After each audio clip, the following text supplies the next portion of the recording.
Hi friends, అందరికీ నమస్తే.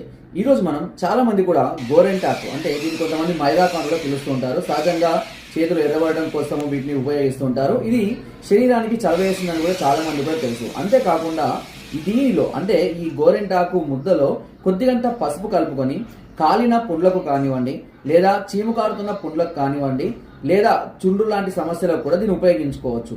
అంతేకాకుండా దీన్ని రెగ్యులర్గా చిన్న చిన్న ముద్దలుగా చేసుకొని తింటూ ఉన్నట్లయితే శరీరంలో అధిక వేడి కూడా పూర్తిగా తగ్గిపోవడం అనేది జరుగుతుంది.